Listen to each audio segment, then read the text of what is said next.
But meanwhile, the GDP in the first quarter coming in at a very tepid, some say anemic 1.1%, and a sign that consumers may be wearing down, as well as manufacturers. And a brand new Fox News poll showing most voters think the economy is in bad shape. This on the same week that President Biden officially launched his bid for 4 more years in the White House. Former Congressional Budget Office Director Doug Holtz-Eakin is the best person to address all these economic issues, and he joins me now. Doug, great to see you. Thank you for being here.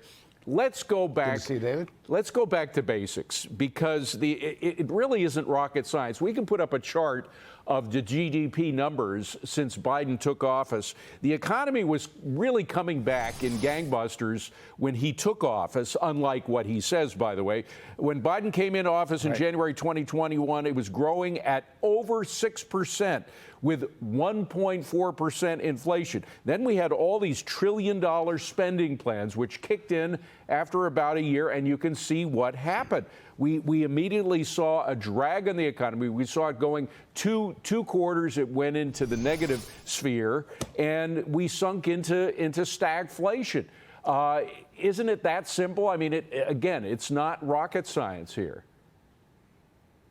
No, it's not rocket science, and indeed, one of the great misperceptions about the Biden record is that somehow he inherited a struggling economy. We were growing at 6.5%, and all those massive stimulus bills did was engender an inflation that we haven't seen in 40 years.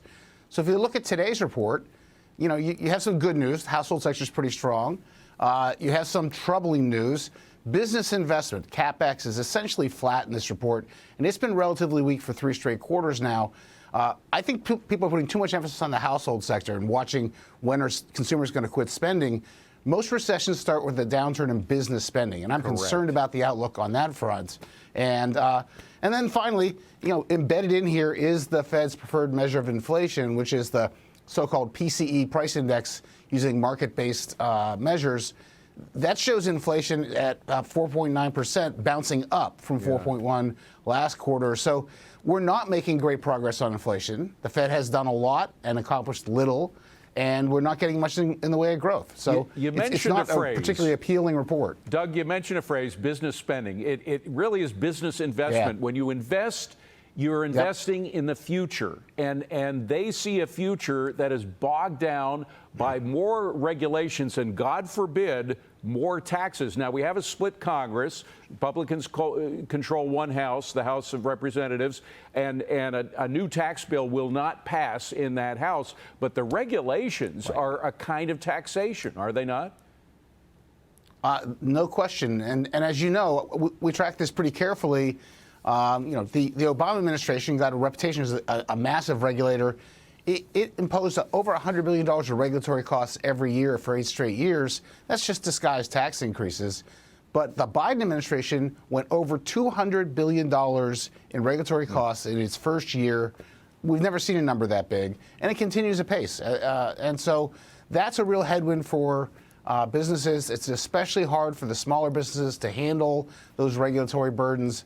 And that's where you really start to see the growth slow down. And so I'm among those who's really worried about getting through this year without a recession. I see the second half as very rough. Yeah, well, we've got to come back finally to spending, because there was a tremendous amount of spending, obviously, during the Trump administration because of the pandemic, but that was phased out. And it began to be phased out when Biden came into office, and he claims credit for the deficit going down. All of that deficit spending coming down was because of the phasing out of the Trump spending. But his spending is new legacy spending. It's spending for programs that are going to go on and on for years and decades. And that's why I think it's so dangerous, the spending. That's how you differentiate the spending from Trump, which was temporary, from the spending with Biden, which is permanent. So the reality is that we did enormous amounts of spending during the pandemic, but it was all transitory, temporary stuff. It's gone. But we still have a budget that just is fundamentally unsustainable. Spending grows faster than revenues as far as the eye can see. And the president has said, I'm putting off limits to programs, Social Security and Medicare, that are financially troubled, so their beneficiaries have to be concerned about the future of those programs, and which are growing at well over 6% each. That's not sustainable. So It's a disservice to the seniors. It's a disservice to the taxpayers to say, hey, we're not doing any real work. That's the place where they ought to get serious. That would require real leadership, and we're just not seeing that. Of course, Biden claims that all this spending is going to lead to more jobs, but we've heard that before. We heard it in the Obama. When he was vice president, he had something in 2010 called Recovery Summer, when he claimed there'd be 500,000 new jobs every month for that summer. In fact, we ended the summer with a deficit of jobs. We had a negative number. So those promises very often go unfulfilled. Doug, we could talk for hours. Thank you so much. Good stuff. I appreciate it. Appreciate it.